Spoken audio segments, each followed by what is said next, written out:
How's everybody doing? It's dyclif here, and welcome to Game 3 of the NBA Finals between the Miami Heat and the Oklahoma City Thunder. I actually forgot to say the 2K12 version, but I guess that's alright. I'll start the intro like this. And basically, apologies for this being a little bit late, but what I want to do is start putting the game out afterwards. That way I can actually talk about the game that's simultaneously in order. So it just makes more sense this way. Like, since this is Game 3, I'll talk about what happened in Game 3, and then, Game 4, I'll talk about what happened in Game 4, and then predictions for Game 5. But that way it just aligns up better. Whenever we or myself looks back on these videos, we can actually tell what may happen and where I was going on the certain video that you should look at. So I don't know, it's a pet peeve of mine, and I just thought I'd share it. So, basically, I didn't get to cover Game 2, so let's start with Game 2. Thunder ended up losing, I think it was 100-96 by 4 points, and there was a key moment in the game that could have changed the whole entire way the game was played out. So, basically, the Thunder had their poor start, but what I've noticed is they led into every other quarter. So the second quarter, third quarter, and fourth quarter, the Thunder beat the Heat in points. So the first quarter is huge, and the Thunder keep losing it. It's not necessarily how you start the game, it's how you finish, but Miami's just been able to hold on the past couple games. But, that sort of no call with LeBron on Kevin Durant, I mean, myself, I honestly think that's a foul. That's just my opinion.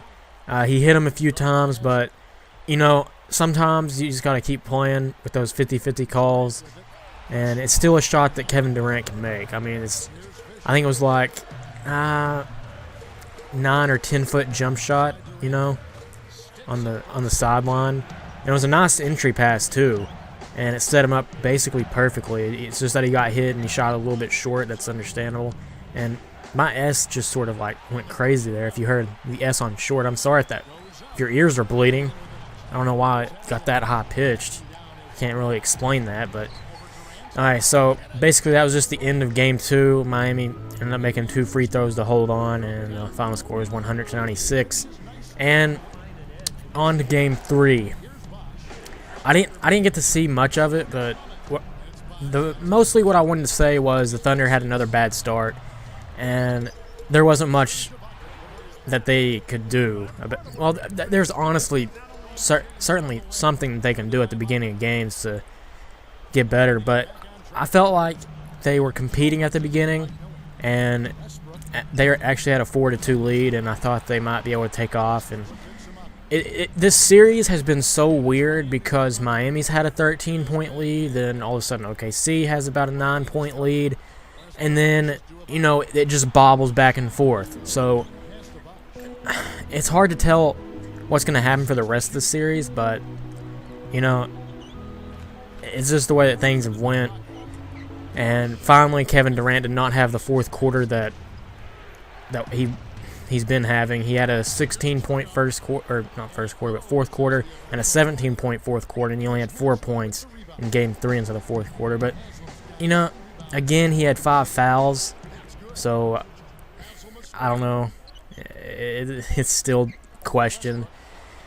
I don't know. If he can limit his fouls somehow, and this is my only pet peeve for the Thunder right now, and I'm not sure if it's the Thunder's fault or if it's Serge Ibaka's fault, but Serge Ibaka has not been that effective on the offensive end this series at all. You don't see him getting the mid-range jump shots. You don't even see him really shooting the ball. All I see out of Serge Ibaka is blocking shots and getting defensive rebounds, and maybe a few buckets here and there. But I think they need him to do a lot more. They need him to shoot 11 for 11 from the field like he did against San Antonio. Well, maybe not up to that caliber because that was outstanding, and I think he was 1 field goal away of tying the record for most field goals made without a miss until the playoffs. So that's insane to me, and I think that was also a career-high game for him. I think he tied his career high on that day. So You know, that's something. I mean, he is capable of scoring the ball, and I've always said maybe Russell Westbrook should call for a screen at the beginning of games and let Serge set the screen and see what happens off the pick and pop. Either he can take it in himself and try to score, or pass it off to Serge Ibaka and see what happens. So, I mean, that's another way that the Thunder can get started. You know, a pick and pop with Serge Ibaka is not a bad idea.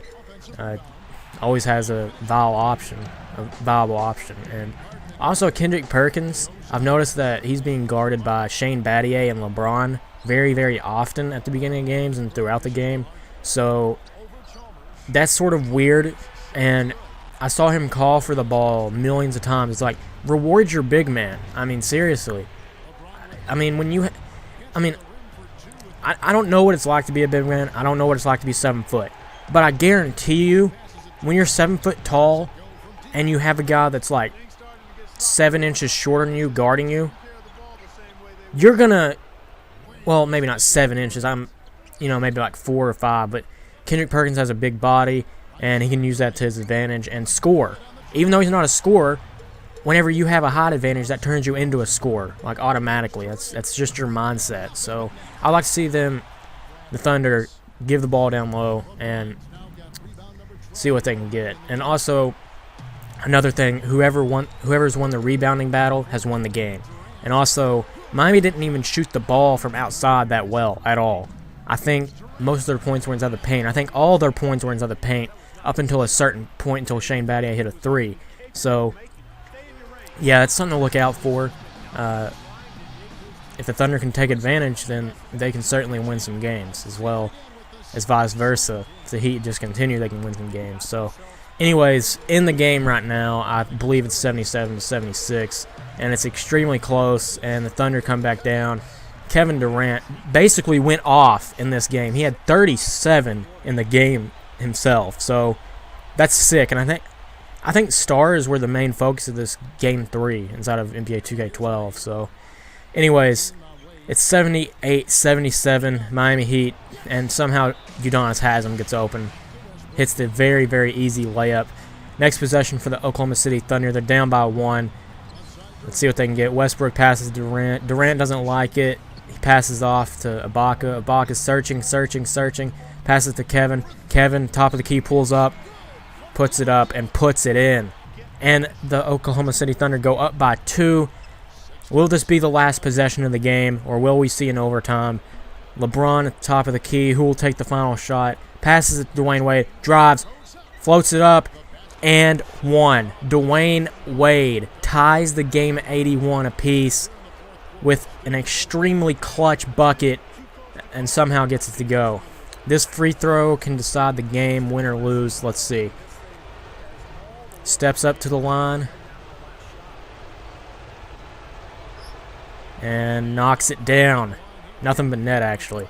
So, Thunder, no timeouts remaining, has one last chance. Westbrook pulls up for the 3, and it's no good. And Miami will escape and go up 2-1 into the NBA 2K12 version of the NBA Finals. So, I hope you guys have enjoyed, and as always, have a nice day.